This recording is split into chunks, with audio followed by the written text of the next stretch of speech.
Touchdowns are cool, but what comes after? That's where things get crazy. From dances to phone calls to full-blown Broadway routines, these celebrations weren't just end-zone moments. They were unforgettable NFL theater. Randy Moss moons Green Bay. During the NFC Divisional Playoff game at Lambeau Field, Randy Moss caught a 34-yard touchdown from Dante Culpepper. Instead of your average high five or spike, Moss faced the crowd and pretended to pull his pants down. He didn't actually do it, but the gesture was enough to send TV broadcasters into a frenzy. Joe Buck called it a disgusting act. Is a disgusting act by Randy Moss. The NFL fined him $10,000. Moss later clarified that he was just mocking Packers fans who had mooned the Vikings team bus earlier. The pettiness? Off the charts. The drama? Pure gold. Terrell Owens plants his flag. If anyone knew how to push buttons, it was T.O. After scoring against the Cowboys at Texas Stadium, Owens ran straight to midfield and stood right on the iconic star logo, arms out, soaking in the moment. The Cowboys were livid. Later in the game, after another touchdown, he did it again. This time, safety George Teague had seen enough and leveled him on the spot. Owens didn't care. That was his thing. Score, flex, and make sure everyone remembered who did it. And he made sure nobody forgot. Chad Johnson's CPR celebration. Chad Johnson didn't just celebrate touchdowns, he directed them like skits. Against the Ravens, he caught a touchdown and dropped to his knees beside the football. What followed looked like an emergency drill. Full CPR on the ball, complete with chest compressions and even mouth-to-mouth. For a second, fans weren't sure what he was doing. Then they got it, and they loved it. The NFL, of course, did not. They hit him with a fine. But the moment? That lived rent-free in highlight reels for years. Joe Horn's cell phone call. This one had planning. Joe Horn knew exactly what he was doing. He hid a flip phone in the goalpost padding before the game.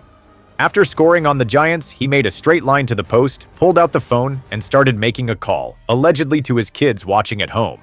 He was grinning the whole time, fully committed to the bit. The crowd went nuts. The NFL, not so much. They fined him $30,000. Overdramatic a bit? Still, the creativity set a new bar for touchdown props. And years later, it's still one of the most iconic on-field stunts. Chad Johnson proposes to a cheerleader. Another entry, another Chad moment, because of course. After scoring against the Patriots, Johnson jogged to the sideline where a Bengals cheerleader waited. He dropped to one knee, pulled out a ring box, and proposed. She acted surprised, gave a yes nod, and the crowd ate it up. Johnson later said it was staged, but it didn't matter. It was clever, it was wholesome, and it was probably the only time an NFL cheerleader got engaged during a game. Only Chad could blur the line between a touchdown and a rom-com. Steve Smith's Riverboat celebration. Steve Smith didn't just score touchdowns, he made statements. Against the Bucs, he caught one and immediately laid down in the end zone. Then he started rowing, back and forth, like he was paddling a canoe through calm waters after a hard-fought battle. It was so unexpectedly chill that you couldn't help but smile. The Panthers had the "keep pounding" motto, but Smith? He made it look like "keep floating." It was low-key and funny without trying too hard. Perfectly him. You could almost hear background music playing. Chad Johnson golf putt. This guy again, because he basically built a celebration catalog. Against the Steelers, Johnson turned the end zone into Augusta National. He lined up the pylon like a golf club, eyed his shot, and gently put the football across the turf. The swing had surprisingly good form for someone in cleats. It was charming, a little goofy, and somehow still cooler than most spikes. The league hit him with a fine, naturally, but he got the laugh, and that's what mattered. You could tell he enjoyed every second of it. Ezekiel Elliott jumps in Salvation Army Kettle. It was Thanksgiving. The Cowboys were rolling, and when Zeke scored, he had one thing in mind: the giant Salvation Army Kettle next to the end zone. He ran right up and jumped in, disappearing for a moment before popping back up like a kid in a ball pit. The timing was perfect. It was festive. And it actually caused donations to spike for the Salvation Army. That's how you turn a touchdown into a good cause and a great moment. It also made Zeke's celebration one of the most replayed holiday highlights in NFL history. Antonio Brown's dance portfolio. Twerking, jumping, spinning. Antonio Brown did it all. You never knew what he was going to pull out after a score. He once twerked in the end zone against the Browns and got fined. Another time, He ran to the goalpost, leapt onto it, and hugged it like he'd just come home from war.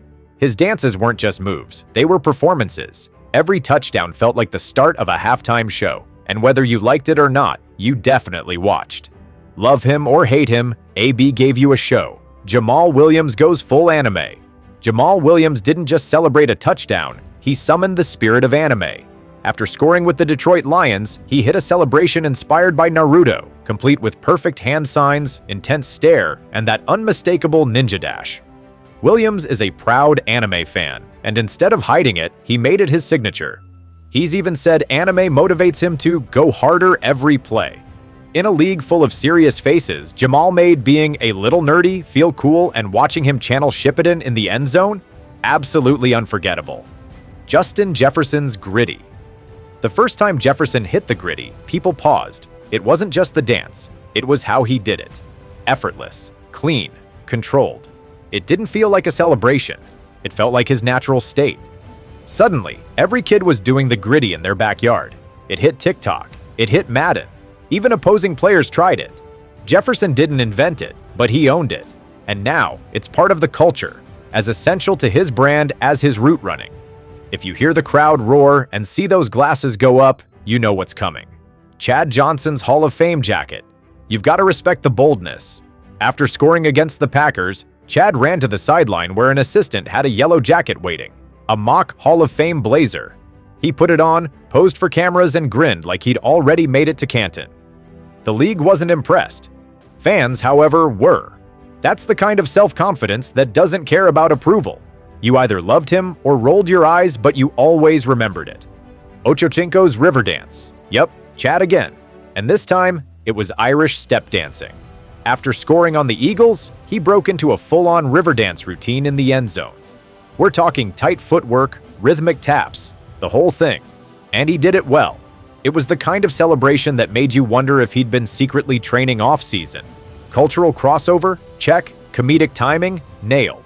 The Ickey Shuffle, 1988. Before any of this became normal, Ickey Woods made it fun. Every time he scored, he busted out his little dance, a side-to-side shuffle with short arm swings that somehow became an instant sensation. It wasn't fancy, it wasn't edgy, but it had that magic, that unexplainable thing where fans of all ages started copying it. By Monday morning, everyone was doing the Ickey Shuffle at work, school, or church parking lots. It was the blueprint for every celebration that came after, and it still holds up. So now it's your turn. Imagine you just scored in the Super Bowl. What's your celebration move? Drop it in the comments, hit that like button, and don't forget to subscribe. Because let's be real, we all love a good end zone show.